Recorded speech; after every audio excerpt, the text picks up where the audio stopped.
తెనాలిలో గీతాంజలి కుటుంబ సభ్యులను పరామర్శించిన వాసిరెడ్డి పద్మ. చెప్తే ఈ రోజున ఈ ఇంటికి వచ్చాం, బాధలో ఉన్నారు. కానీ ఆ కుటుంబంలో ప్రతి ఒక్కరూ తమకు జగనన్న ద్వారా అందినటువంటి లబ్ధిని చెప్పేటటువంటి సందర్భం ఇదనేటటువంటి దాంతో చెప్తూ ఉన్నారు. మాకు చేయూత వచ్చింది, మా నాన్నగారికి పెన్షన్ వచ్చింది, మా పిల్లలకి అమ్మఒడి వచ్చింది, ఇంకా ఇళ్ల పట్టా వచ్చింది. అది గీతాంజలి ఆనందం. చేయూత తీసుకున్నారు, పెన్షన్ తీసుకున్నారు, అమ్మఒడి వచ్చింది, దానితో పాటుగా ఇళ్ల పట్టా వచ్చింది, ఎమ్మెల్యే గారి చేతుల మీదుగా ఇచ్చారు, జగనన్న గారు నాకు పంపించారు అనేటటువంటి ఆనందాన్ని వ్యక్తం చేసినందుకు ఈ రోజున ఒక టార్గెట్ గా ఎందుకు చేసుకున్నారంటే ఈ స్టార్ క్యాంపెయినర్లు రాకూడదు, ఇది ఒక కుట్రపూరితంగా జరిగింది, ఆషామాషిగా జరిగింది కాదు. గీతాంజలి నోరు నొక్కేస్తే రేపు మరొకళ్ళు ఎవరు కూడా బయటికి రారు. ఈ ప్రభుత్వం గురించి, జగనన్న చేసినటువంటి మంచి గురించి ఇంకెవరూ కూడా చెప్పకూడదు. ఇది ఒక పన్నాగం ప్రకారం చేసినటువంటిది. కేవలం సోషల్ మీడియాలో నలుగురు మాత్రమే బాధ్యులు కాదు.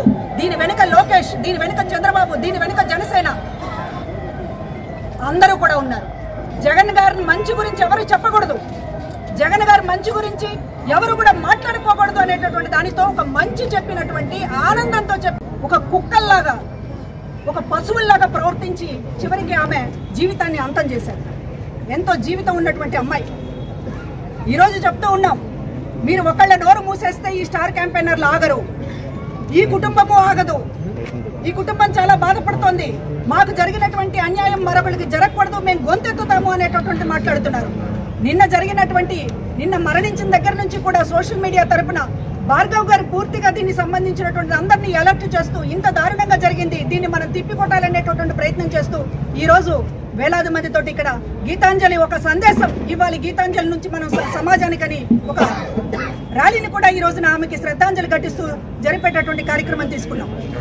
డీజీపీ గారి దగ్గరికి వెళ్ళాం. భార్గవ్ గారి నేను ఖచ్చితంగా ఈ రోజు దోషుల్ని శిక్షించడం మాత్రమే కాదు, ఇట్లాగా సోషల్ మీడియాని ఉసిగొల్పి మహిళలు ఎవరు బయటకు రాకుండా చేయాలనేటటువంటి దాంతో చేస్తూ ఉన్నారు.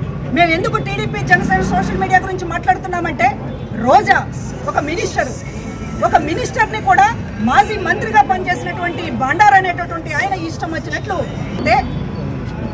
దానికి వాళ్ళు దానికి న్యాయ పోరాటం అనేటటువంటి